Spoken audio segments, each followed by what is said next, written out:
we are, we're back. Another Sty Story, huh? Okay, what I'm going to do in this little video is I'm just going to kind of wrap up my personal history, bring me up to where I am today and what I am today, and then I'm going to get it, all the videos after this, I'm going to get into specific little stories. Well, see if I can even remember where I left off in the last video, but anyway, I think I went through my teenage years, and then now I'll just jump right into, let's say, 1975. Well, in 1975, I had just got through working for a fella. He had fortunately had taught me how to operate heavy equipment, and I worked for him for quite a while doing water and sewer installations, running a backhoe and laying cast iron sewer pipes, which they don't do anymore, of course. Everything's plastic now. And it was a good, hard day's work for a good end of the week paycheck. And I learned a lot working for the guy. Learned a lot of mechanics. Like I said, I learned how to operate heavy equipment. Came in handy years later. Well, that job played out, however. A lot of jobs come to an end. And that job played out, and I was looking for work. Well, I was kind of a rough-looking character at the time, 1975. I always wore a cowboy hat, and I wore a jean jacket, and kind of scrubby-looking character, and had a beard, mustache, not quite as big as this one is, and I went to a local pizza restaurant to have a pizza, and I could hear the owner in the back of that restaurant complaining about his business, and things aren't going well, and he wasn't sure if he should have even gotten into that line of work. And he was a new owner. The pizza place was, he had purchased it not too long before that, and after listening to him for about a half an hour, he comes out front, and he sees me sitting there eating my pizza, and he comes over and he introduces himself, and he said that he had never seen me before, and what brought me to the pizza place. And I told him, well, pizza, of course. I said, figured I better try it out. So I told him, I said, I could hear you back there. And he said, business isn't going so well, huh? He said, no. Well, now, mind you, I was only 18 years old. He says, no. He says, this place is it just won't make any money. I told him, I said, well, you let me manage this place for a while, and I bet you I can make this place turn over a good $1 or $2. He laughed at me. He says, look at you. He says, there's no way. He said, I said, oh, I guarantee you I could make this place go. I said, I'll tell you what, I'd work for you for 1 month at minimum wage. I said, as your manager, you turn the place over to me so I can manage it, and you stay out of the affairs for a month and pay me minimum wage. And if I don't turn a good $1, just fire me. And he looked at me and he says, but look at you. He said, I can't have someone looking like you running my business.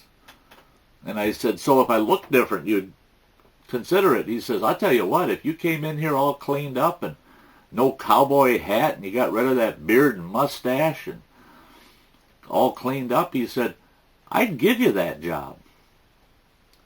Well, I showed up the next day wearing a 3-piece suit, all cleaned up, shaved, fresh haircut.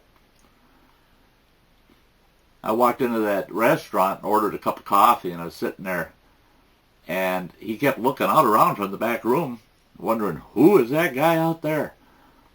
And I told the waitress I wanted to talk to the fella. Well, he wouldn't come out.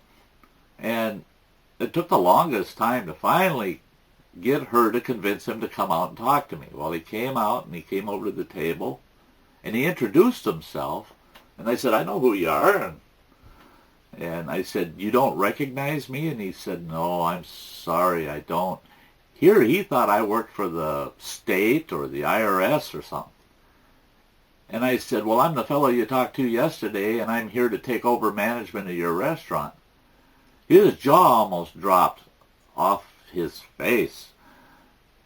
He said, you aren't the same guy. I said, yes, I am. I'm the fellow you talked to yesterday afternoon, and I guess you didn't think I was serious. And he goes, I can't believe it.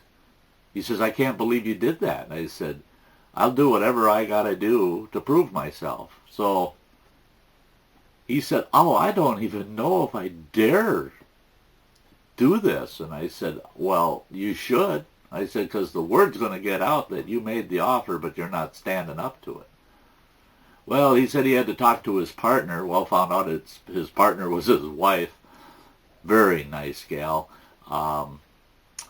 She was Greek, pure Greek. Ooh, tough-minded women, those Greeks.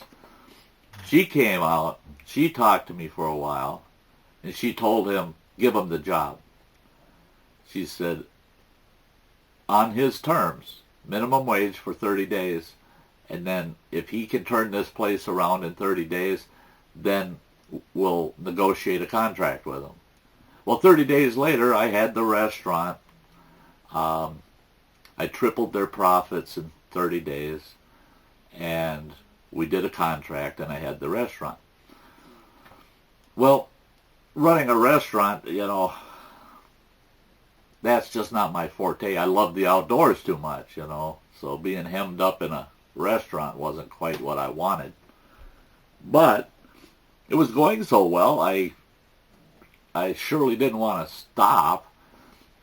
Well, I come in one day, and there's this young gal in the back room, working in the back room.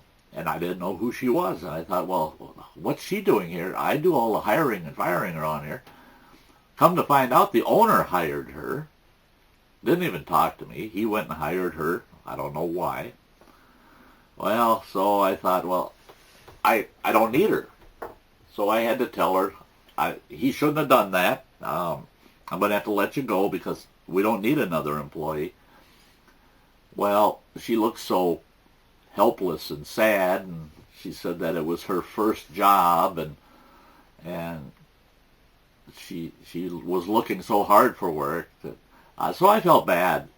So I said, fine, I'll keep you on. We'll see how it goes. Oops. Well, we got married that same year. We kind of hit it off and we got married. And it wasn't long. Within 6 years, we had 4 children, 2 boys and 2 girls. And we spent 38 years together, the ex-wife and I. And just a couple years ago, she decided that her life with me had reached its fill, I guess, and because we're getting up there in years, and I'm over the years, I just became more and more intent on being in the outdoors. It's just not someplace that she could go to anymore. So our lives went down different trails, and so we got divorced 2 years ago. So Sty's been on his own for the last 2 years. I should never say alone. I'd never feel alone. I had someone say, why are you doing these videos? And I explained to him, well, I had a couple of friends and some family members that asked me to do these videos because they want to hear some of my stories and more about me. And I said, and they said, oh, you just sound like are you just a lonely old man out there living in the woods? And I said, no, loneliness isn't a problem for me. I'm sorry, but I'm not a lonely old man, and I do like company. I don't mind company at all. I love having company. But my own company's good enough. So, no, these videos are just to share my life with people and let them know who I am and let them come along for my ride for a little while. So that's what that's about. So I have 4 wonderful children, and from those 4 children, I have 13 grandchildren, believe it or not. And I have a great-grandchild on the way that we should be seeing sometime early summer. So the family got quite large. But here I am, out in the woods, fully supported by my children. They back me up all the way. They're proud of their dad coming out here and living in the woods and sharing his knowledge with other people. They believe that I finally got to do what I love to do, and that's be in the outdoors, teach others about the outdoors, and this will be the last career move I will have ever made. So, in my next video, I'm going to do a quick video about my move with my family to the Northern Rockies back in the 80s, and talk about some of the things that we did while we lived out there. Quite interesting. One of the best classrooms for the wilderness-minded individual you could ever find. Just short of Alaska, I believe. I'd love to go to Alaska. One of our great friends on YouTube, Lonnie, from Far North Bushcraft and Survival. He's got it. He's got what I consider just the best situation up there, and that's on my bucket list. I hope someday I'll be able to make that trek up there and visit Lonnie, right at his home ground, and just get a little taste of his life up there. I love his videos. It's beautiful country. So stick with me, and the next video will be some interesting outdoor activities and things that have happened in the Northern Rockies.